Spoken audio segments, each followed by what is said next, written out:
Hello everybody, hope आप सब अच्छे से होंगे।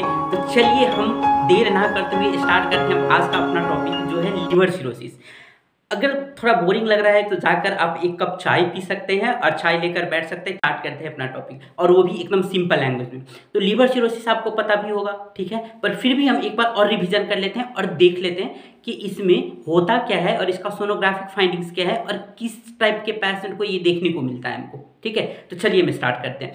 तो पहले तो ये कि लीवर सिरोसिस यानी कि आपको पता है कि लीवर पे एक सेल होता है, ठीक है, जिस सेल का नाम क्या है, हेपाटोसाइट्स।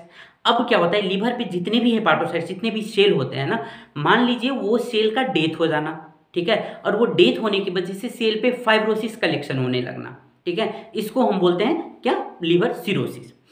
अब ये होता क्यों है, लीवर सिरोसिस होता क्यों है? तो लीवर सिरोसिस सबसे मोस्ट कॉमन कॉज है कि अल्कोहल। अगर जो पेशेंट मैक्सिमम बहुत लंबे पीरियड से जो अल्कोहल ले रहे हैं ना, उनको लीवर सिरोसिस होने का चांस बहुत हाई होता है। और लीवर सिरोसिस होने का चांस बहुत हाई होता है, और भी बहुत सारे कॉजेज हैं, पर मोस्ट कॉमन कॉज जो है वो क्या है, अल्कोहल। तो अगर आप लीवर सिरोसिस का पेशेंट अगर आप देखेंगे या आपके पास आएंगे लीवर सिरोसिस का स्कैन करवाने के लिए, तो पहले आप क्या पूछेंगे, पहले आप पूछेंगे आप दारू पीते हैं क्या, आप अल्कोहल लेते हैं क्या। तो वहीं से आपको एक एक एक हिंट तो आपको वहीं से मिल जाएगा, ठीक है।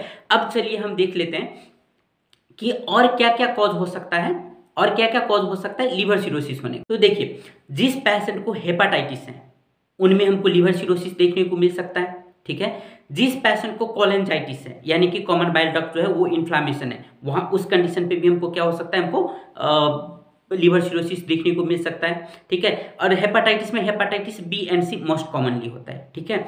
उसके बाद जिस पेशेंट को क्रोमैटोसिस है यानी कि आयरन का लेवल जिस पेशेंट में ज्यादा है, वहां पे भी, उस कंडीशन पे भी हमको देखने को मिल सकता है लीवर सिरोसिस, ठीक है। और क्या होता है कि एक होता है विल्सन डिजीज, ये भी क्या, जेनेटिक डिसऑर्डर है। इसमें क्या होता है कि हमारी लीवर जो है ना, वो क्या करता है, कॉपर का लेवल, जो जितने भी हम खाना खाते हैं उसमें कॉपर का लेवल जो होता है वो फिल्टर करके बॉडी से बाहर करती है। पर यहाँ पर लीवर फाइब्रोसिस होने की वजह से, सेल डेथ होने की वजह से लीवर काम ही नहीं कर पा रही है, और जब काम नहीं कर पा रही तो क्या होगा, बॉडी में, हमारे बॉडी में जो है वो कॉपर का लेवल थोड़ा ज्यादा हो जाएगा, और उसके वजह से भी हमको क्या हो सकता है, लीवर सिरोसिस देखने को मिल सकता है, ठीक है। उसके बाद अगर बाइलरी डक्ट में जाकर अगर ऑब्स्ट्रिक्शन हो जाए, है ना, खासतौर पे प्राइमरी बाइलरी सिरोसिस अगर हो जाए, यानी कि बाइल अगर इंटेस्टाइन में बढ़िया से अगर नहीं निकल पा रहा है, ठीक है, तो उस कंडीशन पे भी हमको क्या हो सकता है, लीवर सिरोसिस देखने को मिल सकता है, ठीक है। अब हम देख लेते हैं कुछ सिम्टम्स।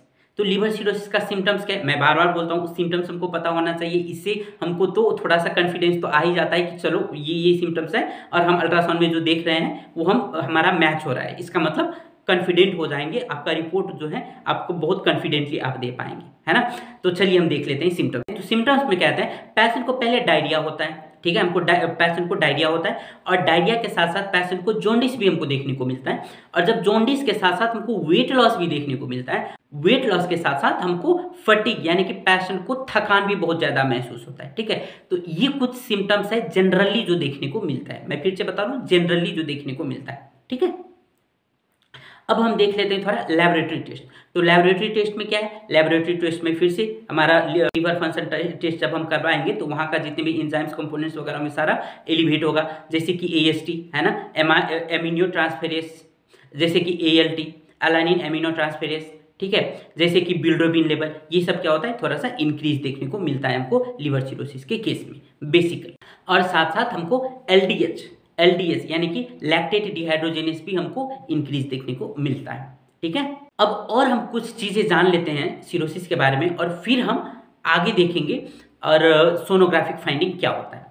तो पहले तो ये कि लीवर सिरोसिस का मोस्ट कॉमन कॉज क्या है, वो है अल्कोहलिज्म, ठीक है।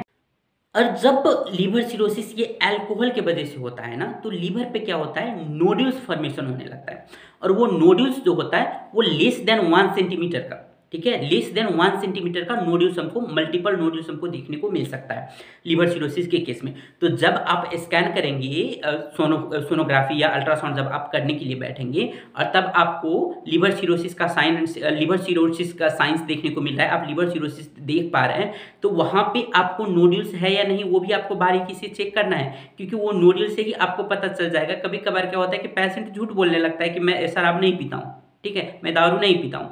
पर उस कंडीशन में क्या होता है कि जब हम नोड्यूल्स चेक करेंगे ना और मल्टीपल नोड्यूल्स हमको देखने को मिल रहा है और नोड्यूल्स अगर लेस देन 1 सेंटीमीटर अगर हमको देखने को मिल रहा है, तो हमको वहीं से पता चल जाएगा मोस्टली कि ये पेशेंट अल्कोहलिक है। तो पेशेंट का झूठ भी पकड़ा जाता है बेसिकली, ठीक है। और अगर सिरोसिस हेपाटाइटिस की वजह से हुआ है ना, तो वहां पे भी नोड्यूल्स फॉर्मेशन होता है, पर वहां पे बिग यानी कि लार्जर नोड्यूल्स हमको देखने को मिलता है और वो more than 1 centimetre to 5 centimetre का नोड्यूल्स हमको देखने को मिलता है।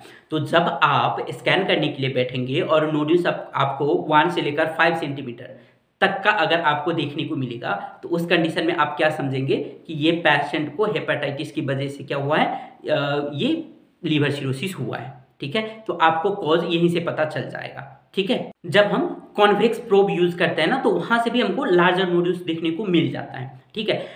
पर कभी कभार क्या होता है कि हमको नोड्यूल्स अगर नहीं दिखा, तो उस कंडीशन पे हम क्या करते हैं, लीनियर ट्रांसड्यूसर का हम यूज करते हैं वहां पर डिटेल एग्जामिनेशन के लिए कि यहाँ पे नोड्यूल्स है कि नहीं है।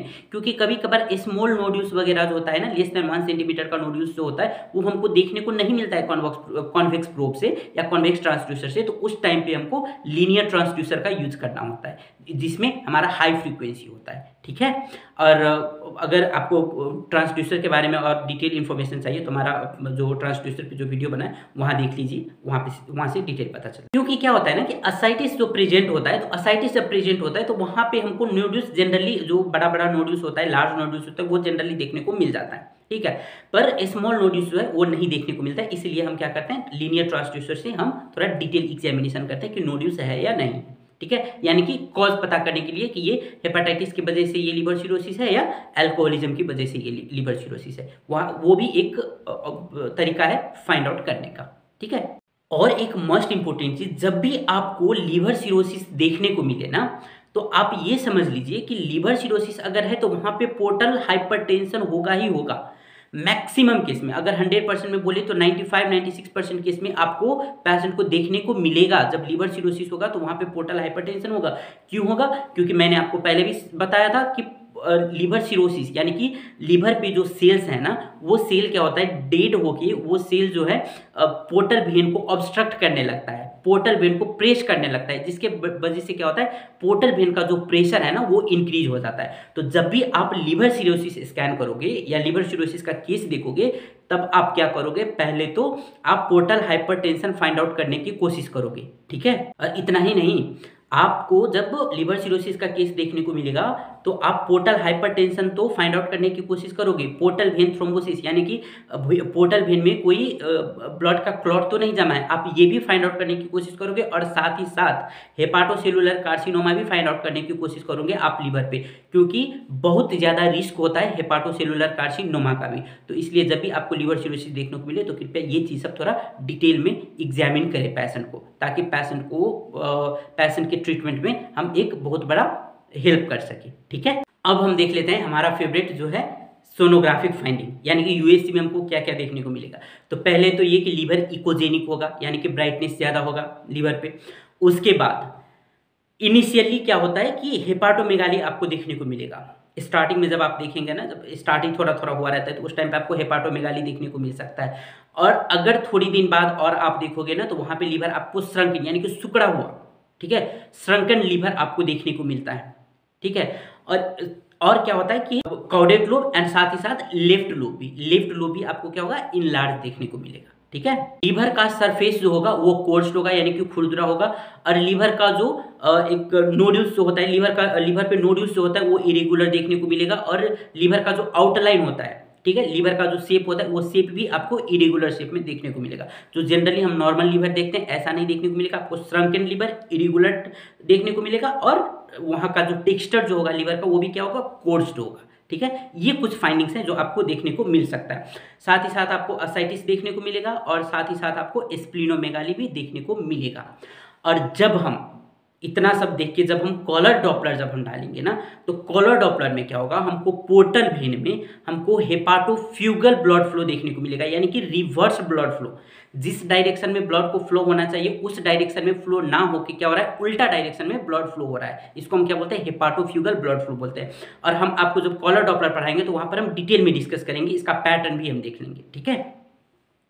और साथ ही साथ जब हम हेपाटिक वेन की बात जब हम करेंगे तो हेपाटिक वेन में क्या होता है, जैसे आप यहाँ इमेज में देख सकते हैं ना कि ऐसा वेव जैसा फॉर्म होता रहता है, जैसे हम एफएसआर जो देखते हैं ना तो जैसे वेव फॉर्म होता है, ऐसे ही जब हम हेपाटिक वेन को जब हम कॉलर डॉपलर डालकर जब हम देखेंगे तो ऐसे ब्लड फ्लो हमको पल्सटाइल मेथड पे देखने को मिलेगा। पर जब लीवर सिरोसिस का केस होगा ना तो उस कंडीशन पे क्या होगा, वहाँ पे जनरली क्या होता है कि हमको ब्लड ब्लड का जो पल्सटाइल फॉर्म है यानी कि वेव फॉर्म है वो देखने को नहीं मिलता है, वो कंटिन्यूस यानी कि सिंपल फॉर्म में स्ट्रेट लाइन में ऐसे देखने को मिलता है। तो इसको हम क्या बोलते हैं, इसको हम बोलते हैं मोनोफेजिक ब्लड फ्लो, ठीक है। तो ये आपको देखने को मिलेगा कॉलर डॉपलर में। क्योंकि बहुत मेहनत लगता है वीडियो बनाने में, तो कमेंट करके बताइए आपको ये वीडियो से कुछ हेल्प मिला या नहीं मिला। और अगर आपको ये वीडियो अच्छा लगा है तो अपने दोस्तों के साथ शेयर करिए। तब तक के लिए देखते रहिए हमारा यूट्यूब चैनल, फेसबुक पेज और इसको सब्सक्राइब कर लीजिए। Thank you so much.